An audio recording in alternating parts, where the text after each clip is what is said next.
मित्रांनो नमस्कार.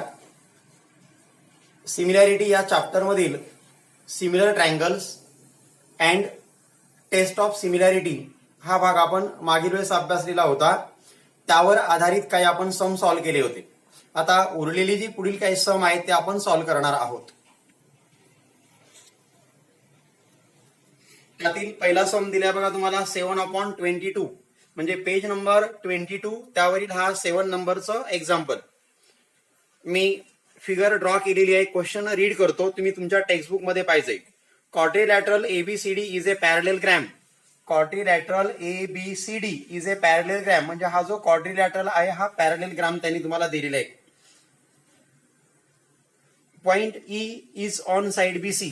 Point E हा साइड बीसी वरती तुम्हाला दिलेला आहे. लाईन डी ही लाईन डी खाली काढायची. इंटरसेक्ट रे एबी. रे एबी इकडे येणारे इन अ पॉइंट टी म्हणजे ही लाईन ड्रॉ केली आणि हा रे ड्रॉ केला तर दोघे एकमेकांना इथे इंटरसेक्ट करतात टी या पॉइंट मध्ये. आणि प्रूव्ह करायला सांगितले तुम्हाला D into B equal to C into T म्हणजे या दोघांचं मल्टिप्लिकेशन इक्वल टू या दोघांचं मल्टिप्लिकेशन आपल्याला काय करायचंय दाखवायला त्यांनी सांगितलेलं आहे. या ठिकाणी आपण D into B equal to C into T याचा अर्थ असा का टू ट्रँगल आपण जर सिमिलर दाखवले आणि ते टू ट्रँगल सिमिलर दाखवल्यानंतर त्या सिमिलर ट्रँगलच्या करस्पॉन्डिंग साइडचा आपण रेशो घेतला आणि त्यातील एक रेशो ड्रॉप केला आणि उरलेले जे टू रेशो आहेत त्यांचं क्रॉस मल्टिप्लिकेशन केलं तर आपल्याला असं येऊ शकतं. याचा अर्थ की टू ट्रँगल्स आपल्याला इथे सिमिलर दाखवणं गरजेचं आहे. आता टू ट्रँगल हा एक ट्रँगल आणि हा एक ट्रँगल आहे. हा वरचा जो पार्ट आहे हा काय ट्रँगलचा नाहीये. मग आपण हे टू ट्रँगल आता काय करूया कन्सिडर करूया. पहिला जो ट्रँगल आहे तो पहिला ट्रँगल आपण विचारात घेणार आहोत डीईसी. बघा डीईसी हा ट्रँगल. आता हीच फिगर मी इकडे ड्रॉ केली बघा. या ठिकाणी हा एवढा पार्ट जर ड्रॉप केला तर अशा प्रकारची फिगर आपल्याला इथे मिळणार आहे बघा. DEC DEC. Second triangle TEB TEB. हे दोन ट्रँगल जे आहेत ते दोन ट्रँगल आपल्याला सिमिलर दाखवायचे. आता यामध्ये हा अँगल आणि हा अँगल तर कॉन्ग्रंट होणार आहे कारण हे अपोजिट आले व्हर्टिकली अपोजिट अँगल. बघा अशी मल्टिप्लिकेशनची साईन तयार होते बघा क्रॉस आणि मग हे व्हर्टिकली अपोजिट अँगल कॉन्ग्रंट झाले. त्याच्यानंतर हा पॅरलेलग्रॅम आहे म्हणजे ही साईड आणि ही साईड पॅरलल झाली. हीच पुढे वाढवलेली आहे म्हणजे हा पार्ट आणि हा पार्ट पॅरलल आहे. म्हणजेच या ठिकाणी बीटी आणि डीसी हे पार्ट पॅरलल आहेत आणि हे दोघे पॅरलल असेल बीटी आणि डीसी आणि त्यांची आपण जर ट्रान्सव्हर्सल मानली तर या ठिकाणी हा अँगल आणि हा अँगल व्हर्टिकली अपोजिट अँगल येतात. म्हणजे याचा अर्थ हे दोन अँगल पण कॉन्ग्रंट आहे. म्हणजे डी आणि टी हे दोन अँगल कॉन्ग्रंट झालेत. मग ह्या ट्रँगलचे टू अँगल ह्या ट्रँगलच्या टू अँगल बरोबर कॉन्ग्रंट आहे. याचा अर्थ असा का हे both triangle are similar by a test of similarity. आणि मग आपल्याला quadrilateral ABCD is a parallelogram हे क्वेश्चन मध्ये दिलेले आहे ते तुम्हाला लिहायचं आहे. Quadrilateral ABCD is a parallelogram हे तुम्हाला दिले. याचाच अर्थ असा का पॅरलेलग्रॅम जे आहे त्या पॅरलेलग्रॅमच्या सगळ्या प्रॉपर्टी या ठिकाणी लागू होणार आहे. आणि मग आपल्याला काय विचारात घ्यायचंय तर त्याच्या अपोजिट साइड पॅरलल असतात. या दोन साइड पॅरलल झाल्या त्याच्यामुळे हे अल्टरनेट अँगल झाले आणि हे कॉन्ग्रंट झाले. आणि मग हे हा क्वाड्रिलॅटरल पॅरलेलग्रॅम असल्यामुळे आपण हे दोन ट्रँगल आता विचारात घेणार आहोत. हे ट्रँगल विचारात घेताना त्यांचं 1 to 1 करस्पॉन्डन्स योग्य घेणं गरजेचं आहे. पहिल्या ट्रँगलचं मी नाव घेतलं बघा डीईसी. इथे बघा डीईसी. आता सिक्वेन्स कसा घेतला बघा मी डॉट इथे कर्व आणि हा रिमेनिंग अँगल म्हणजे डीईसी डॉट कर्व आणि रिमेनिंग अँगल. सेम इकडे तुम्हाला जावं लागेल डॉट कर्व रिमेनिंग अँगल म्हणजे टीईबी असा क्रम तुम्हाला घ्यावा लागेल. म्हणजे सिक्वेन्स तुमचा आला DEC and TEB. Therefore in triangle DEC and triangle DEB. आणि मग हा पहिला जो ट्रँगल अँगल आहे angle CDE congruent angle BTE. बघा हे दोन अँगल कॉन्ग्रंट झाले आणि मग मी इथे लिहिलंय angle CDE congruent angle BT BTE हे दोन अँगल कॉन्ग्रंट झालेत. याला आपण रिझन दिलं अल्टरनेट अँगल्स. त्याच्यानंतर हे दोन व्हर्टिकली अपोजिट अँगल आहेत, हेही कॉन्ग्रंट होणार आहे. म्हणजे अँगल DEC बघा, angle DEC congruent angle TEB हे दोघे व्हर्टिकली अपोजिट आहेत. त्याला रिझन दिला आपण व्हर्टिकली अपोजिट अँगल. म्हणजे याचे टू अँगल याच्या टू अँगल बरोबर कॉन्ग्रंट आहे. ही एक पेअर कॉन्ग्रंट झाली, ही एक पेअर कॉन्ग्रंट झाली. याचा अर्थ हे जे दोन ट्रँगल आहेत हे दोन ट्रँगल AA टेस्ट ऑफ सिमिलॅरिटीने सिमिलर झालेले आहेत. देअरफॉर ट्रँगल DEC यांच्या जागेवर similar, triangle TEB AA test of similarity. आणि दोन ट्रँगल सिमिलर झाले तर त्याचा आपण आता रेशो घेणार करस्पॉन्डिंग साइडचा. म्हणजे DE upon TE equal to EC upon EB equal to DC upon TB. DC upon TB. आता आपल्याला त्यांनी टू प्रूव्ह करायला काय सांगितलंय का DE इंटू B म्हणजे DE पण पाहिजे आणि BE पण पाहिजे. बघा, DE पाहिजे आणि BE एकच, म्हणजे हे दोन पार्ट पाहिजे. याचा अर्थ हा पार्ट आपल्याला नकोय. DC आणि TB आपल्या टू प्रूव्ह मध्ये DC आणि TB चा काही संबंधच नाहीये, त्याच्यामुळे हे आपल्याला ड्रॉप करावं लागेल. मग हे ड्रॉप केलं तर फक्त हे दोन पार्ट राहिले, DE upon TE equal to EC upon EB. आता क्रॉस मल्टिप्लिकेशन करूया. DE into EB equal to EC into TE आणि हेच आपल्याला प्रूव्ह करायचंय. बघा, DE आहे तसंच दिलं मी इंटू B EB म्हणजे B equal to C EC म्हणजे C इक्वल टू T आहे ते तसंच. म्हणजे काही पार्ट फक्त उलट तुम्हाला द्यावे लागतात आणि अशा प्रकारे DE into B equal to C into T आपण हे प्रूव्ह करू शकतो. Then next question 2/21. त्याची फिगर मी ड्रॉ केलेली. हा क्वेश्चन मी रीड करतो. मला टू ट्रँगल त्यांनी दिलेले आहेत. Are the triangles in figure similar if S by which test. तुम्हाला हे दोन ट्रँगल त्यांनी दिलेले आहेत आणि तुम्हाला विचारलंय का हे दोन ट्रँगल सिमिलर आहे का, असेल तर कोणत्या टेस्टने ते सिमिलर आहे ते तुम्हाला द्यायचं. आता ट्रँगल PQR आणि ट्रँगल LMN सिमिलॅरिटीची सर्वात इम्पॉर्टंट टेस्ट आहे ती म्हणजे AA टेस्ट. मग आता यामध्ये AA टेस्ट लागू पडते का आपण बघूया. AA टेस्ट म्हटल्यानंतर तुम्हाला अँगल पाहिजे. Angle angle angle angle angle angle याचे अँगल बरोबर कॉन्ग्रंट त्यांनी दाखवलेली नाही किंवा क्वेश्चन मध्ये पण दिलेले नाही. आता इथे जो संबंध आला तो मग साईडचा संबंध आलेला आहे. 3 साईड दिल्या बघा याच्या आणि याच्या पण 3 साईड दिलेल्या आहेत. मग 3 साईड दिल्या तर side side side test of similarity येऊ शकते. आणि मग आपण काय करायचं की साईडचा आपल्याला रेशो घ्यायचा आहे. आता साईडचा रेशो घेताना हा ट्रँगल PQR याची सर्वात स्मॉल साईड जी आहे ती PQ आहे. तिची लेंथ तुम्हाला 6 दिलेली आहे. इकडे LMN मध्ये LM ची लेंथ 3 आहे, सर्वात स्मॉल आहे. मग या स्मॉल ज्या लाईन आहेत स्मॉल ज्या साईड आहे यांचा आपल्याला रेशो घ्यायचा आहे. Therefore in triangle PQR and triangle LMN छोट्या साईड बघा PQ अपॉन LM आणि त्यांच्या व्हॅल्यू पुट करा. 6/3 डिवाइड केलं 3 1 जा 3 3 2 जा 6 म्हणजे 2/1 हे झालं तुमचं स्टेटमेंट 1. सिमिलरली सगळ्यात स्मॉल साईड आपण विचारात घेतल्या. आता त्याच्यापेक्षा मोठी साईड आपण विचारात घेऊया, बिग साईड. ती आली QR आणि इकडे आहे MN. म्हणजे QR अपॉन MN सोडवायचंय. QR upon MN equal to 8/4 4 1 जा 4 4 2 जा 8 पुन्हा 2/1 आलं. हे झालं तुमचं statement second. Then larger side आपल्याला विचारात घ्यायच्यात. याच्यामध्ये लार्ज साईड आहे ती तुमची PR आणि इकडे जी आहे ती तुमची LN. म्हणजे PR upon LN equal to 10/5 5 1 जा 5 5 2 जा 10 2/1 हे आलं तुमचं थर्ड. हे सेंटेन्स आणि हे सेंटेन्स यांच्या LHS इक्वल आहे बघा 2/1 2/1 2/1. RHS इक्वल आहे आणि जर RHS इक्वल असेल तर त्यांच्या तुम्हाला LHS इक्वल येणार आहे. 2/1 2/1 2/1 म्हणजे हे जे स्टेटमेंट आहेत यांच्या राईट हँड साइड इक्वल आहेत RHS. देअरफॉर LHS इक्वल होणार आहे. LHS equal PQ upon LM equal to QR upon MN equal to PR upon LN असं येणार आहे.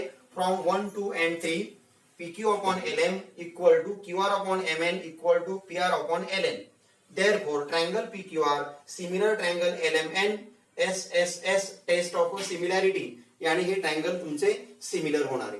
यातील एक जरी रेशो तुमचा इक्वल आला नाही समजा 2/1 2/1 आणि इथे 3/1 आहे, तर हे इक्वल होत नाही. इथे इक्वल झालं नाही तर हे दोन ट्रायंगल जे आहेत ते ट्रायंगल सिमिलर येणार नाही आणि मग त्याप्रमाणे तिथे लिहायचंय फ्रॉम 1 2 and 3 इक्वल येत नसेल तर ते ट्रायंगल सिमिलर नाहीत.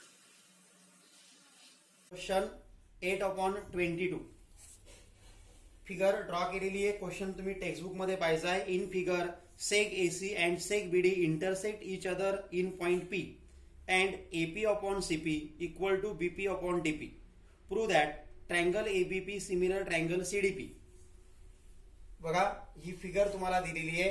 सेक AC and seg BD intersect each other in a point P, म्हणजे हा सेगमेंट आणि हा सेगमेंट इंटरसेक्ट करतोय पॉइंट P मध्ये आणि AP/CP इक्वल टू BP/DP हे तुम्हाला दिलेले आहे आणि त्यावरून तुम्हाला प्रूव्ह करायचं आहे की triangle ABP similar triangle CDP. आता ह्या दोन ट्रायंगलचा आपण जर विचार केला तर असं मल्टिप्लिकेशन सारखं साइन आलंय बघा. म्हणजे या ठिकाणी आपल्याला ही व्हर्टिकल अँगल मिळालेले आहेत. व्हर्टिकल अँगलची ही एक पेअर तुम्हाला कॉन्ग्रंट दिलेली आहे. त्याच्यानंतर हा अँगल कॉन्ग्रंट नाही किंवा हा आणि हा कॉन्ग्रंट नाहीये. त्याचप्रमाणे हा कॉन्ग्रंट नाही किंवा हा कॉन्ग्रंट दिलेला नाही. म्हणजे फक्त एकच पेअर कॉन्ग्रंट आहे, दुसऱ्या पेअर कॉन्ग्रंट दिलेला नाहीये. परंतु AP/CP इक्वल टू BP/DP हे त्यांनी दिलेले आहे. म्हणजे याचा अर्थ या दोन साइडचा रेशिओ इक्वल आहे. व्हर्टिकली अपोजिट अँगल कॉन्ग्रंट आहेत. याचा अर्थ साइड अँगल आणि साइड अशा प्रकारची टेस्ट तुमची येणार आहे. Side angle side SAS test इथे तयार होते आणि या SAS टेस्टने हे ट्रायंगल आपल्याला सिमिलर दाखवायचे. In triangle ABP similar triangle CDP म्हटलंय बघा. मग आपण लिहिताना in triangle ABP and triangle CDP AP/CP equal to BP/DP question मध्ये तुम्हाला दिलेले त्यांनी गिवन आणि angle APB similar angle CPD हे दोन अँगल कॉन्ग्रंट तुमचे झाले. याला रिझन व्हर्टिकली अपोजिट अँगल्स आणि साइडचा दोन साइडचा रेशो इक्वल झाला आणि हे व्हर्टिकली अपोजिट अँगल कॉन्ग्रंट झाले. याचा अर्थ ही टेस्ट तुम्हाला मिळाली साइड अँगल साइड टेस्ट आणि therefore triangle ABP similar triangle CDP SAS test of similarity. SAS test of similarity यावर डिपेंड्स. हे फक्त एकच एक्झाम्पल तुमच्या टेक्स्टबुक दिलेलं आहे. 2 मार्क्स साठी एक्झाम्पल तुम्हाला विचारू शकतात. हा पार्ट तर तुम्हाला तुमच्या क्वेश्चन मध्ये दिलेला आहे. फक्त हे सेंटेन्स तुम्हाला फक्त एक्स्ट्रा वाढलेले आहे. एवढं लक्षात आलं का याचा प्रूफ आपण देऊ शकतो. Then next question 5/22 figure draw केली. मी क्वेश्चन रीड करतो. In trapezium PQRS side PQ parallel side SR. Trapezium दिलाय तुम्हाला PQRS, याच्यामध्ये side PQ parallel side SR त्यांनी दिलेले. त्याच्यानंतर AR equal to 5AP AS equal to 5AQ हेही तुम्हाला त्यांनी दिलेले आहे आणि SR इक्वल टू 5PQ हे तुम्हाला काय करायचंय प्रूव्ह करायचं. हा ट्रॅपिझियम दिला. AR equal to 5AP AS equal to 5AQ हे गिवन मध्ये गेलं आणि टू प्रूव्ह मध्ये SR इक्वल टू 5PQ असं आलेलं आहे आणि हे आपल्याला प्रूव्ह करायचं. आता आन्सर मी लिहितो बघा. AR equal to 5AP AR equal to 5AP हे इथे दिलं. याला रिझन दिलं गिवन. आता हा AP इकडे आणणार आहे मी. 5 आणि AP मध्ये मल्टिप्लायचं साइन आहे. AP इकडे येऊन डिवाइड होणार आहे म्हणजे AR/AP इक्वल टू 5 हे झालं तुमचं इक्वेशन 1. सिमिलरली सेकंड पार्ट आपल्याला सॉल्व्ह करायचा आहे. AS equal to 5AQ AS equal to 5AQ याला रिझन आलं गिवन. परत हा AQ इकडे आणायचा म्हणजे AS/AQ इक्वल टू 5 हे झालं second equation. Then in trapezium PQRS या ट्रॅपिझियम मध्ये PQ पॅरलल तुम्हाला SR त्यांनी दिलेले. Side PQ parallel side SR given. Therefore मग आपल्याला हे दोन ट्रायंगल विचारात घ्यायचे. हा एक ट्रायंगल आणि हा एक ट्रायंगल. बघा हा पार्ट मी कट केला तर अशा प्रकारचे दोन ट्रायंगल तुम्हाला मिळणार आहे. याच ट्रायंगलची फिगर मी इकडे बाजूला ड्रॉ केली बघा. हा ट्रायंगल तुम्हाला दिलेला आहे त्यांनी. पहिला ट्रायंगल बघा SAR हा ट्रायंगल आणि QAP हा ट्रायंगल. हे दोन ट्रायंगल आपण यातून बाजूला काढलेले आहेत आणि हे जे दोन ट्रायंगल आहेत हे दोन ट्रायंगल आपल्याला आता सिमिलर दाखवायचे. पहिला जो ट्रायंगल आहे ही साइड आणि ही साइड पॅरलल आहे. देअरफॉर ह्या ट्रायंगल ह्या दोन ट्रायंगल मध्ये आपल्याला पहिला अँगल तुमचा इक्वल येणार, कॉन्ग्रंट येणार आहे अँगल RSA हा कॉन्ग्रंट तुमचा अँगल येणार आहे PQA याबरोबर. आणि या दोघांचं रिझन जे आहे हे आले अल्टरनेट अँगल, हा आणि हा अल्टरनेट अँगल आहे. मग इथे पहिलं सेंटेन्स मी लिहिलं बघा, अँगल RSA, इकडे पहा angle RSA congruent angle PQA यावरती मी डॉट दाखवलेत बघा दोन, आणि हे कर्व केलंय म्हणजे व्हर्टिकली ऑपोजिट अँगल झाले. हे दोन अँगल ह्या दोन अँगल बरोबर कॉन्ग्रंट झाले, म्हणजे याचा अर्थ हे ट्रायंगल सिमिलर झाले AA टेस्टने. मग angle RSA congruent angle PQA alternate angle. दुसरा सेंटेन्स आहे angle SAR congruent angle QAP, आणि याला रिझन आलं vertically opposite angles. Therefore triangle ही पेअर एक कॉन्ग्रंट झाली आणि ही पेअर कॉन्ग्रंट झाली. Therefore triangle SAR similar triangle QAP, आणि याला रिझन येणार आहे आपल्याला triangle SAR similar triangle QAP AA test of similarity. आणि मग हे टू ट्रायंगल्स जर सिमिलर झाले तर मग आपण त्यांच्या करस्पॉन्डिंग साइडचा रेशो इक्वल दाखवू शकतो. म्हणजे SA upon QA equal to AR upon AP equal to SR upon QP corresponding sides of a similar triangle. आता आपण व्हॅल्यू पुट करूया. SA upon QA AS upon AQ म्हणजेच SA upon QA equal to 5, म्हणजे याची value 5 आहे. हे 2 नंबरचं equation आपण इथे पुट केलं. Equal to AR upon AP याची व्हॅल्यू पण 5 आहे, म्हणजे याची व्हॅल्यू आपण 5 ठेवली. आणि SR अपॉन QA याची काही आपल्याकडे व्हॅल्यू नाही, ते आपण तसंच लिहिलं. आणि याला रिझन देणार पुटिंग 2 and 1. पहिल्यांदा आपण 2 नंबरचं इक्वेशन पुट केले आणि नंतर 1 नंबरचं. देअरफोर आपण इथे रिझन दिलेले पुटिंग 2 and 1. आता 5 equal to SR upon QP यातला हा पार्ट आपण जर ड्रॉप केला तर आपल्याला मिळणार 5 अपॉन 1. याला डिनॉमिनेटर नाहीये, डिनॉमिनेटर नसेल तेव्हा 1 असतो, म्हणजे 5 upon 1 equal to SR upon QP.